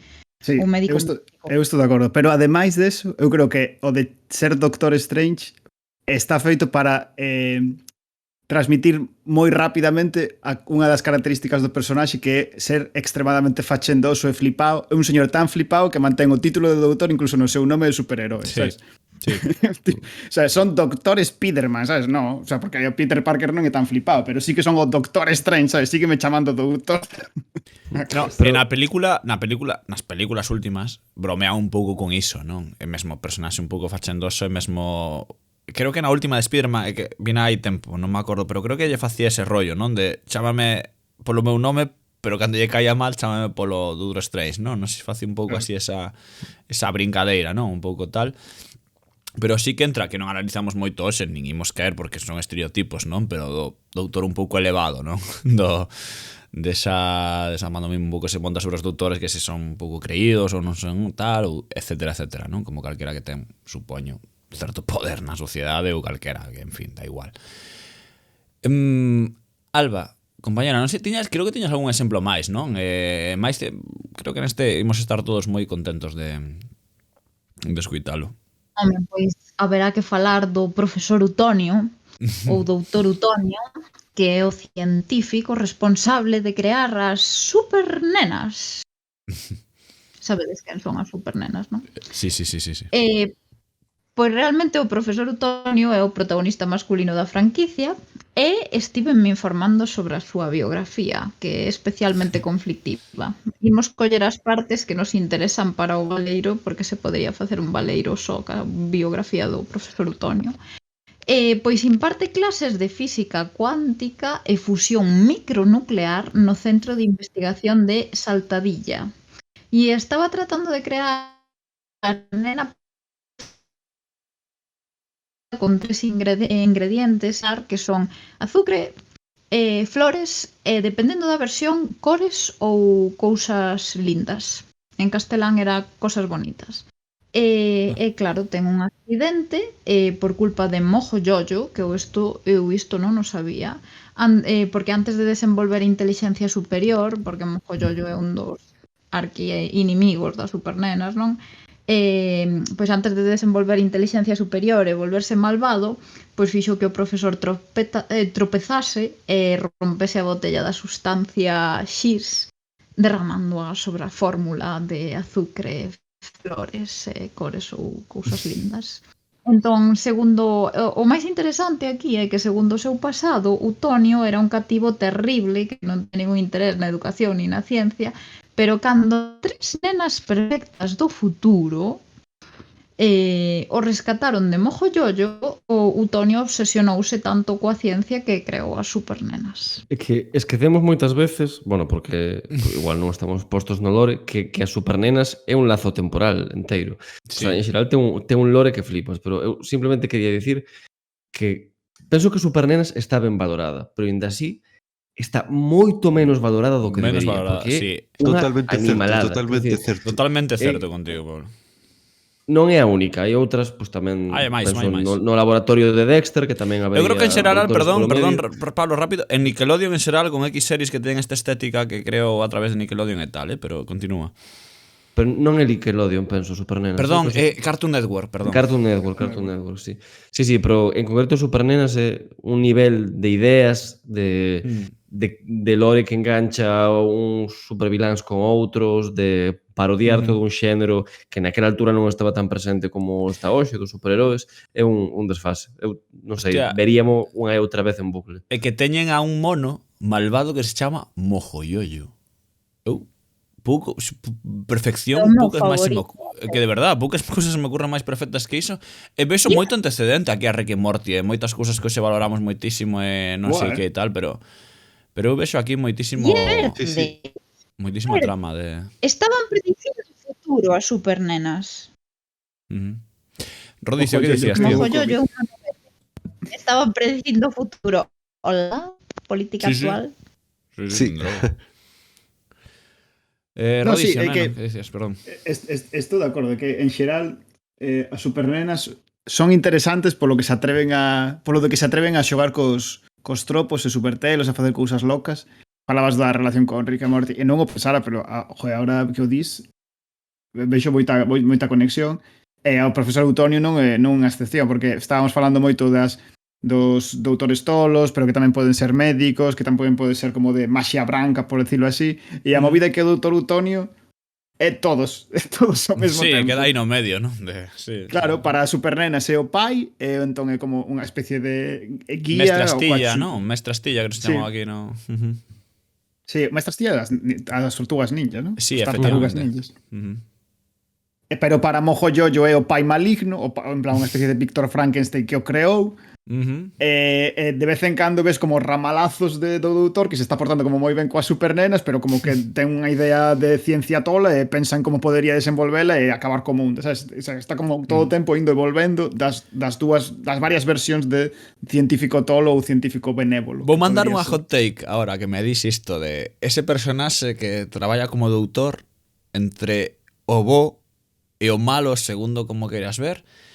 E sei que non íamos falar máis desta serie, sei que non íamos falar máis desta película nestes libros, pero non hai algo de Dumbledore, de científico tolo, no sentido estricto, dese personaxe que se comporta como algo moi ambiguo entre o ben e o mal, de científico tolo, de que todo o sabe e vai dando como retazos do que non tal e tal, pero pode haber aquí un pouquiño de ser un pai, pero a vez ser un puto colgado para algúns ou para outros.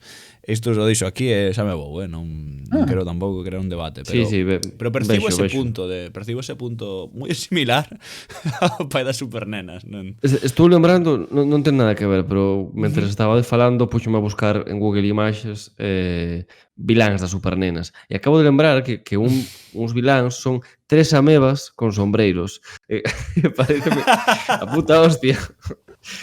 De verdade, é unha serie infinita. Hai que volver a ver e facer un baleiro só de... Totalmente. É rarísima, tío. Rarísima. Unha serie moi rara. Eu Falando vou de- facer un pouco... Sí. Perdón, fala ti, Ricio, Charlie. Perdón. No, xe un apunte, porque ahora que falamos de series e de voltas e de molaba algo, non sei que tal, vai volver Futurama. Non sei se sabedes, Sí, pero é verdade, nesta dimensión é na verdade. que estamos xa foi anunciado aí atrás Medo. que vai volver Futurama. Esa é a palabra, digo, tamén chamo rodicio a ti, bueno, chamamos rodicio entre todos, ¿no? Todos Darío. somos rodicios. Todos somos rodicio. Darío. Eu me vou poñendo voces todo o tempo. Teño medo. Entón, nada, simplemente A iso. ver, en Futurama Colletía- xa predecían o futuro dicindo que os Simpsons Efectivamente. as 3.000 Efectivamente. últimas temporadas eran moito peores que as 3.000 anteriores ou algo así. Efectivamente. De todas formas, Didi. eu vou facer aquí de básico, porque, joder, estamos aquí falando de series e tal, pero é que nos cómics, tanto en España como en Bélxica, temos dous exemplos de científicos tolos xa nos anos 20, ou antes incluso, como pode ser o profesor, bueno, o profesor Tornasol de Tintín, que, joder, é un puto científico loco 100%, non? Sí. Creo que nisso estamos todos de acordo, con invencións así un pouco tolas tamén, o sea, ese tiburón guión submarino super tolo, e logo o profesor Bacterio, joder, que era de un científico tolo, pero que sempre se llama el todo, o pobre, ou case todo. Bacterio sí que non gañou o doutorado nin de coña. Nin de coña. Bueno, igual a universidade aí, non universidade Oye, mala. ou os algo insectos así. sí que os facían máis grandes, O sea, os inventos funcionaban, pero non funcionaban da maneira na que Claro, gustaría. funcionaban, eso sí que é certo. Alfonso X. Joder, era como, o sea, non sei se foi, creo que foi sí, o profesor Bacterio dixolle a Mortadelo, porque Mortadelo tiña un pelazo tal, e dixolle nun capítulo que íalle botar uns produtos co cal nunca se ia ter que preocupar polo seu cabelo. E joder, tiña razón, ao final perde todo o cabelo e nunca se volve a preocupar polo... Algo así era. Eu conste falamos desta distinción, non? De heróis, de viláns, non? Casi parece unha brincadeira, non? Este grupo de doutores malignos dun lado, papéis de vilán doutros, non sei ata onde diferenciar entre uns e outros. Non sei se hai algo que podamos sacar en claro, non? De todo isto. Non sei, Rodicio, se ten algunha idea, que sempre é un home inspirado nestas constantes. Pero Penso que xa o falamos antes cando falamos do de Spiderman, que son todo constructos e non hai maldade química, joder, que son señores que están preocupados por outros asuntos, pero que pues, a nosa organización social non os pode absorber, non? Pero por eso case sempre son os doutores interesantes, son os malos e non os bons. Pode ser. Tamén hai un nicho de doutores ambivalentes, diría eu, non? Sí. Figuras pois precisamente que está a tensión de ver de que lado vai caer finalmente o seu proxecto científico, a súa bolsa de doutoramento da xunta postdoutoral. Pero alén diso tamén esta idea de os doutores que son tan sabios que trascenden esa barreira, non? E penso no doutor Manhattan en Watchmen, que finalmente toma unha serie de decisións que desde o punto de vista humano pois son claramente negativas, mais desde un punto de vista supostamente divino, que o que accedeu el finalmente, pois serían correctas porque levarían a humanidade a un estadio mellor, non? Refírome sobre todo no feito de permitir as accións de Adrian Veidt no final do cómic. E penso que isto está moi claro no Dr. Manhattan como pois porque o cabo era un tema que quería polemizar Alan Moore, mas que en xeral na tradición do cómic está moi presente. E falamos do Doutor Octopus, e falamos do Doutor Connors non falamos, mas podría ter saído.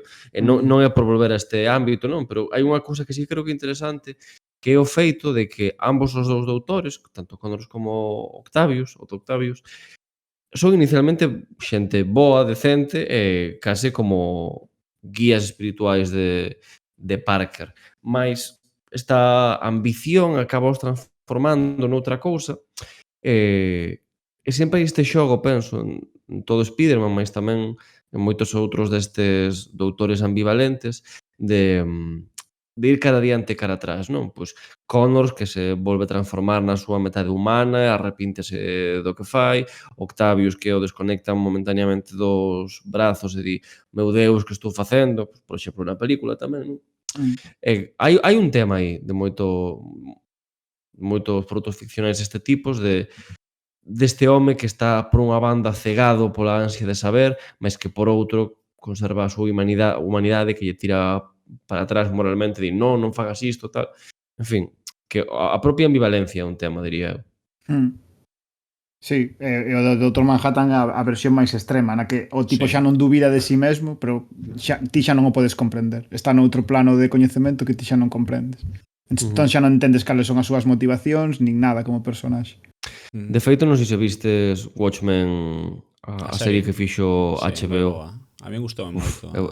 É boísima, pero dixeronme que ia como decrexendo, non? Conforme ia avanzando, non sei se é certo. O último capítulo a mí non me gustou, a verdade. É precisamente porque penso que o Dr. Manhattan perde esta dimensión. Sí. Pero non me spoilees, cabrón.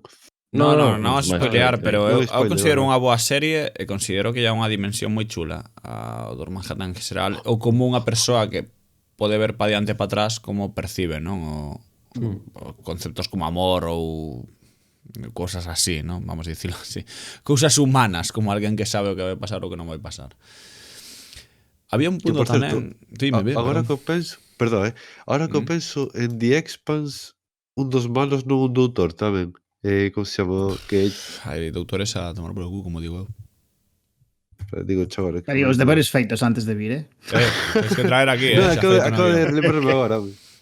Oye, body horror tamén que temos aquí apuntado por inercia pura e porque hai que falar un pouquiño deses doutores que realmente son moi malos e crean os doutores mesmo... que se pasan. Os que se pasan de malos, non? Como digo eu, hai un rollo visual, un rollo estético, un rollo que roza outras cousas. Macabros, non digamos. Macabros como a pouco e moi jodidos, non? Como diría outro. Rodicio, non sei se deberían ir a terapia. Están en terapia. Sí, Rodicio, comenta ti algo. Que do body horror. O do body horror penso que era ineludible hoxe porque mestura a parte do médico coa parte do doutor o que se lle vai a olla de estar demasiado tempo pensando no seu. Moitas veces as películas de body horror exploran como o asqueroso que pode ser o corpo humano, ou as cousas asquerosas que se poden facer co corpo humano ou cos corpos dos seres vivos. Sempre tomando esos experimentos como a ibris do doutor que se lle vai a olla, da que levamos falando durante todo o programa. E se me ocurrían algúns exemplos máis ou menos desagradables. Un que, bueno, no que seguro que estáis todos pensando do que hai que falar é o doutor Joseph Heither, que tivo a maravillosa idea de facer o cempés humano. Non sei se viches ou coñecedes a película. A peor tese do doutoramento. O concepto coñezo. A película, Concepto non. de- Eu vira a primeira en tempos. Arrepíntome, a verdade. Non, Eu subín non a primeira. repetiría. Era Eu subín mala, a oh? primeira. É mala a película. Eu vin Malísimo, todas, é tío. bastante Sí. malo. Dices todas. Viga unha, viga dúas, Isto viga xa é tres. coprofilia, Isto Hai xa é tres. coprofilia. Viga tres que é Hai tres, hai un tres, cárcere, ¿no? Ou así, creo Non que sabía que había creo tres. que lembro. Pode e ser tal. que na segunda e na terceira, en vez de facer un cempés, comece a facer outro tipo de animais, como por exemplo unha iguana ou algo así. Unha garza. No, eu garza humana. Experimentando con formas aí, o tipo. A ver, Papiroflexia de cempés humanos, tío. non sei moi ben de que iba, pero bueno, por se alguén non o sabe, o Cempés humano na primeira película como que se secuestra, non? A tres rapazas e crea como un... Non, había un rapaz, creo tamén. Creo que era o... A dúas. A Son dúas a e o dúas, primeiro... Son dúas e o primeiro é un tipo, non? Algo así. Bueno, crea entre tres persoas un cempés humano, non? Co cal une ou cose a boca das rapazas ao cu do home e a boca de outra rapaza ao cu desta rapaza e crea como un cempés. Eu creo que isto, creo que todo o mundo, case todo o mundo que anda un pouco na miseria underground así de cine coñece isto, porque isto foi bastante popular, eu creo, Cempés humano, non? Eu creo que bastante...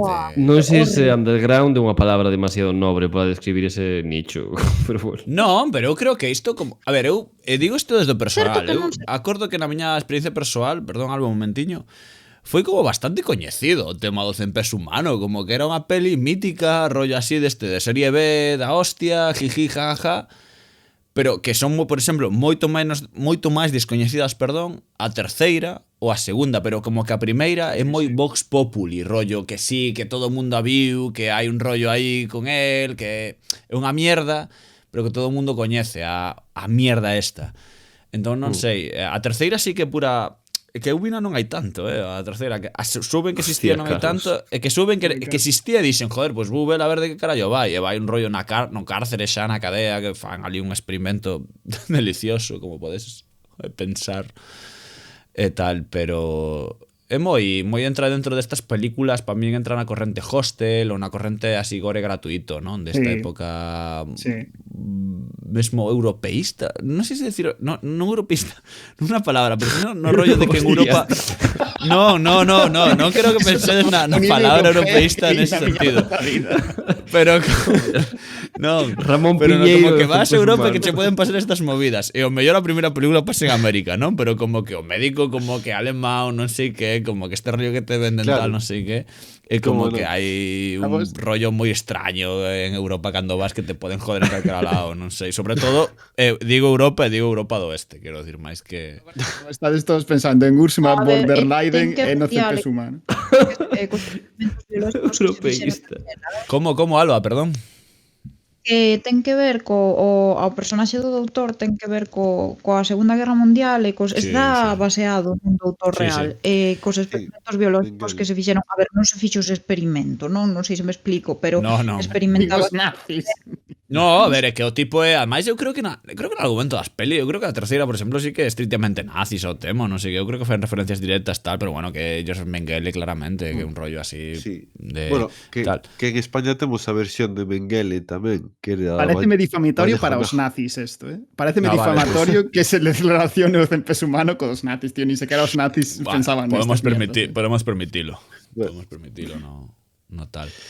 Hai algún exemplo máis, non? De body horror, creo, Rodi. Sí, home, falabas que a terceira do Cempés humano é no cárcere e outra película de body horror máis sutil, máis como Máis sutil, sí, máis insinuado do que claramente explicitado sería o Silencio dos años ou o personaxe de Aníbal Lecter, do que penso que hai unha historia divertida que quizás a xente non coñece tanto, que Aníbal Lecter tamén está baseado nun doutor real, sabedes que é o doutor Lecter, que é que o Thomas Harris, que é o autor de O Silencio dos años, en nunha viaxou a México pensando en escribir a novela para entrevistarse cun psicópata que había nun cárcere. E cando coñeceu o psicópata, entrevistouse con el, contoulle que intentara nun momento escapar do cárcere e pois no intento de escapar ao final non conseguira escapar e romperon a perna ou algo así e o doutor do cárcere estivera axudando durante meses a recuperarse.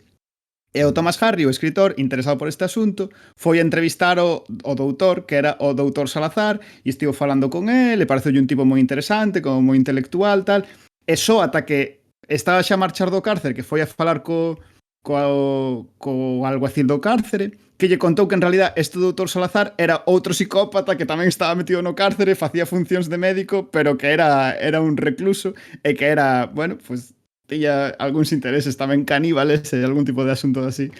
E ao Thomas Harris, o feito de ter entrevistado o señor e só despois de catarse todo isto foi o que lle inspirou un pouco a esa idea do Lecter. Me parece unha historia loquísima. La verdad que sí, ¿eh? No la coñecía esta, la inspiración Sí. de Thomas Harris. Sí me acordo, pasando no body horror máis concreto, hai unha escena en Aníbal na 2, ¿no? Na que tira un tío por un balcón, ¿no? Que lle di antes de tiralo, ¿no? Lle di tripas fora ou tripas dentro. El non pode falar, ¿no? Entonces le dice, eu decidirei por vostede, ¿no?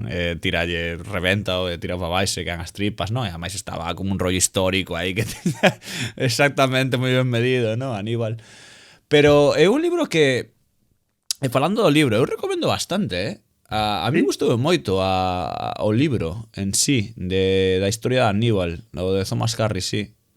Non digo que sexa aquí unha lectura imperdible na historia, ni moito menos, pero se che gustaron as películas ou a xente que aquí este, pois ten o seu interese, sobre todo porque cambia, como evidentemente cambian todas as cousas, sí que cambia un pouquiño. Sobre todo a percepción de Clarís e do namoramento que eles establecen en sí, que eu creo que nas películas omitiron un pouco por non poñela ela moi... como que hai que ter vos e malos, non? Non sei se me explico nas pelis ou como máis claro en Hollywood, pero nos libros sí que hai un proceso moito máis complexo ou, bueno, ou non sei se complexo, pero sí moito máis cara a un namoramento entre ambas partes, non? Que na película é claro que Aníbal Lecter está enamorado de Clarís, pero tamén no libro isto pode establecerse entre ambas as dúas, non? Bueno, un pouquiño así de comedia. Outro exemplo de body horrors e doutores que se lles vai un pouco das mans era, non me podía resistir a traela, é a Princesa Chicle de Hora de Aventuras, que é un exemplo tamén moi divertido de body horror porque só descobres que todos os personaxes dos que fuches vendo durante varias tempadas son en realidade experimentos de literalmente ir xuntando partes de plastilina feitos por un experto científico. Cando chegas como a cuarta tempada, de repente miras para atrás e todo ten unhas notas perturbadoras gordísimas, é como un terror retroactivo que se executa nos teus recordos cando vas cara ás terceiras, cuartas partes xa da serie. A Princesa Chicle é un personaxe increíble neste sentido. É verdade. Eu non sei, por agregar así un exemplo... Perdón, eu dice, o rei Xeo non era tamén un doutor? Pois, bueno, non sei se doutor, era como físico, bueno, non sei moi ben cal era a súa área de especialidade, porque empezaba todo porque estaba interesado en determinados artefactos vikingos. Igual era historiador, en realidade igual era historiador. Podría ser doutor en historia. Verdade, Pablo. Non, ia traer un exemplo que iso, non sei se cadraba moi ben aquí, pero penso que igual sí que pode meterse un pouco en calzador. É un doutor moi pouco coñecido, pero sen dúbida o meu doutor favorito de toda a ficción. Chámase W.D. Gaster. É un doutor pouco coñecido porque realmente nin protagoniza ningunha obra, nin aparece realmente en ningunha ficción. Ven dun xogo moi coñecido de que xa falamos aquí, que se chama Undertale, popularizado, penso, non sei se 2014 ou así, que tivo segunda parte, que está agora mesmo en andamento, vai ser publicando como capítulos separados. E a cuestión é que se ti xogas a calquera deses xogos, non falan en ningún momento desta persoa, do doutor W.D. Gaster. Mais a base de trastrear nos códigos do propio xogo, detectaron que se modificaban uns valores, comezaban a aparecer cousas moi extrañas, moi creepypasta no propio xogo, non? Pois de repente había unha habitación que non debía estar, o sea, que non estaba aí. Había un corredor nunha parte do xogo en que non había nada, simplemente camiñabas porque sí. E ao modificar eses valores, aparecía unha habitación cunha figura blanca e negra realmente terrorífica. Se buscades W.D. Gaster, xa vides ver, que falaba nuns caracteres como os webdings de Word, non? Estas figuras como ortografía sen sentido que usan moitas veces os nenos para xogar co Word e así. E se o traducías, dicía algo así como, non lembro ben, seguro que me estuvo a enganar, pero algo malo aconteceu, os experimentos saíron mal. Pequenas suxerencias que seguías buscando con estes patróns modificados, podías ir tirando de certos fíos, non? Aparecían pois criaturas como disformes en blanco e negro por moitas partes do xogo que daban mensaxes crípticas e que sinalaban que fora do que é Undertale hai unha subtrama moi difícil de entender e moi leve que indica a que alguén, un tal Dr. Gaster, modificou as liñas temporais e non podemos saber ata que punto iso tivo incidencia. É unha cousa como moi interesante, non? O sea, imaginade, eu que sei, que calquera obra de ficción moi mítica, que Tarzán, sabes? Que Tarzán teña certa maneira de lela, certas letras que se unes, na realidade non trata dun home perdido na selva, senón pois dun doutor que modificou o tempo e fixo cousas terribles, non? E non sei, se tedes interese nisto, recomendo vos ler un pouco por foros, ler todo este lore que se creou alrededor desta figura de W. de Gaster, porque aparte de apaixonante, é terrorífico. Quero dicir, o Toby Fox, que fixo estes xogos, é un tipo moi intelixente, e que sabía que a xente se ia meter no código, porque é o que fai a xente cando ama un videoxogo, pois xogou con estas posibilidades e fixo pois un experimento, non sei, lúdico, ficcional, super potente. Ojo, que locura, chaval. Que locura, ¿no? Que a verdade non sabía nada disto do doutor Gaster. Que pónseme a pel de galiña cando vexo este tipo. Anotadísimo, ¿no? Como dirían por aí. E non se sabe quen é, o sea, non hai trama, non... Quen é esta persoa? Non...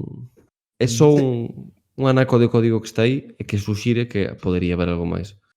Que guapo. É que hai algo parecido con The Binding of Isaac, que fixeron como unha especie de pistas no código que despois levaba a peña a facer como gincanas na vida real. Non sei, cousas así destas delirantes de xente que se mete nos videoxogos moi a fondo. Moi a fondo, sí. Moi locas. Hai, xa para ir, no, enlazando a reta final do programa, por poñer a parte positiva, ¿no? Tamén das volvemos ás doutoras riquiñas, en este caso doutoras porque quería rememorar ou teño na miña cabeza dúas doutoras que me gustaron a nivel cinematográfico, que son a doutora Eleanor Arroway ou Ellie Arroway e a doutora Louise Banks, non? Doutoras que fora da medicina. Isto tamén é certo que non son doutoras de medicina, senón que unha é doutora...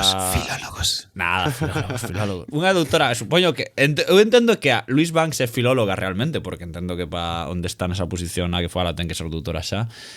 E outra doutora, non sei, era físico-matemática. Bueno, eran...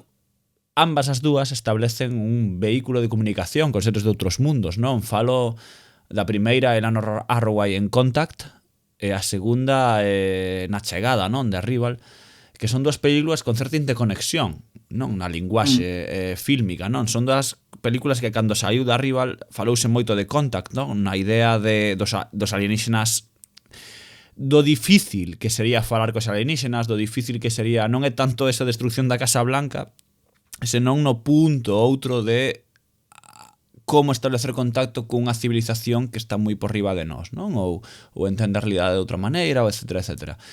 Entón sempre dixen que podrían ser un pouco dous referentes modernas, non? Entender o doutoramento, entender a xente que estudia moito como verdadeiro vehículo nestes casos, non? De que se hai un problema neste mundo, ao final recurrimos pois a xente que sabe moito, non? Creo, podo trabucarme, por suposto, seguro que sí, pero espero que os doutores ou os que lles damos o título de doutor pois saiban moito e poidan, cando se temos que contactar con extraterrestres ou que se acaba o fin do mundo ou temos un problema de aquecemento global ou temos unha serie de pestes, non, que nos destruen, e falo de Interestelar, non, que era en Interestelar o problema era, non sei se alguén se acorda, pero o problema é que tiñamos unha serie de pestes que non pero unha serie de pestes non enfermidades para humanos, senón para as colleitas, pois de solucionar impactos de asteroides, non, que pasou agora con... Como se chama esta película? Don't Look Up. Don't Look Up. O protagonista son dous doutores, non? Non sei se ele é doutora, non sei se ten o título xa, pero el seguro que sí. eu creo que ela tamén. Eu creo que os dos Ela é protagonistas doutoranda, non? Como que está facendo o doutorado está ali. facendo a tese, non? A tesina ou tal. Sí. Pero bueno, que aparecen así, non? Sempre que hai un problema real no mundo dentro da ficción, en moitas ocasións aparecen os doutores como para intentar solucionar o mundo, non? E creo que realmente no mundo real pasaría algo así, non? Ao final a xente que sabe pois implica tamén certos grados de académicos, e creo que sí. E isto recórdame, paractando disto, non? E logo se queredes comentamos, non? O que dixen agora, pero por incluílo, recordoume un pouco deste exemplo de mulleres doutoras, de mulleres heroínas, non? Neste punto dado, ou doutoras riquiñas, como dicíamos ao principio. Chamame moito o efecto Scully, que se deu en Expediente X ou X-Files ou Expediente X, que era esa idea da... Bueno, non sei se sabedes, cando houve Expediente X, cando foi emitido, eu creo que daquelas era emitido por Antena 3, non o teño moi claro, pero bueno, era Dana Scully, era a compañeira de Fox Mulder, que era, bueno, ese binomio que formaron os asentes de FBI encargados de, bueno, resolver os diferentes expedientes que eran imposibles de resolver, de ciencia ficción, etc. Ela era doutora en medicina, e era evidentemente un prototipo de muller, non? Inteligente, forte, dura, capaz, non? Que ademais facía un pouco o que eu chamo o exemplo, o binomio de Quijote e Sancho, non? Donde un é moi fantasioso e outro intenta devolverlle a realidade, non? O que está. Ela era esa persoa, esa doutora que devolvía a realidade do que pasaba na serie. Houve un fenómeno que se chamou o fenómeno Scully, que realmente moitísimas mulleres no mundo, sobre todo en Estados Unidos concretamente, quero decir, acudiron ao FBI, querían ser axentes de FBI porque viron que había un exemplo que podían ser, non? Ou que pagaba a pena ser. Este foi o efecto Scully que se deu. Entón creo que moitas destas doutoras que vemos na ciencia ficción tamén podrían inspirar a mulleres pois a ser este tipo de heroínas académicas ou heroínas profesionais. Eu deixo aquí caer, non? Este efecto Scully, non sei se algún día as doutoras serán este efecto, as doutoras da ficción, non? Como Elena Arroway ou a Louise Banks serán efectos para as doutoras filólogas, para ver se algún día introducimos a extraterrestres, non sei. Que bueno, agora que estou pensando en Body Horror, tampouco mencionamos o doutor de La Mosca, non? Que é así como Cronenberg, non? Creo que o director é sempre... Non sei se as películas de... O sea, realmente as películas de Cronenberg teñen bastante que ver con Body Horror, a verdade. É un dos fundadores do Body Horror, sí. Claro. Entón, iso, simplemente por mencionalo. Joder, xa que falas ti de outros doutores así, bueno, doutoras e así doutores tamén así que salvan o mundo, joder, en Star Trek creo que teñen moitísimos, non? O sea, máis icónico é McCoy, pero tamén existe... Bueno, Spock creo que tamén é doutor, a verdade, porque moitas veces chamanlle doutor Spock tamén. E mesmo entre antagonistas de doutores tolos tamén hai moitísimos, pero bueno, eso xa dá para outro capítulo. Efectivamente, ¿no? Eu creo que nos quedan sempre moitas persoas ou moitos nomes ficcionais no almacén, no baúl e tal. Mais, falamos pouco de Rick e Morty, inventamos unha cousa aí porque eu creo que Rick Sánchez pois dá... Xa falamos moitas veces Rick e Morty directamente dá para unha cousa. Jurassic Park dá para outra, como xa fixemos un pouco de dinosaurios, La Mosca Strange, bueno, hai Doctor Strangelove. Hai moitísimas cousas que nos quedan por aí no tinteiro. Pero vaya, creo que podría ser un bom momento para finalizar isto. Entón nada, increpo vos directamente. Non interpelo vos, increpo vos. Para que non era unha palabra escollida ao azar, era realmente aí así. Entón increpo vos. Queredes dicir algo ou non decimos nada? Hijo de puta. Fuck you. Nada, dámonos por increpados, claros. Pois, dados por increpados. E nos continuamos para bingo aquí neste mundo. Aburiño a todo o mundo que nos escoita. Pensade en moitos doutores e doutoras. Non sei, vémonos dentro de 15 días, que despois do Tigre de Futuro facemos propaganda aquí directa. É boa cousa. Así que veña, aburiño. Durante uns minutos corrinche detrás Urano, Saturno, Xúpiter, non sei onde estás.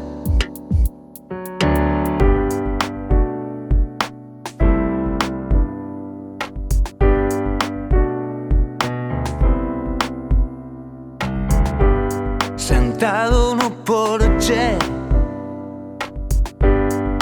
Todo está en paz. Eu son o último terrícola. Non fun quen de marchar. No meu telescopio made in Taiwan. Vexo aparecer un disco vermello. Vexo aparecer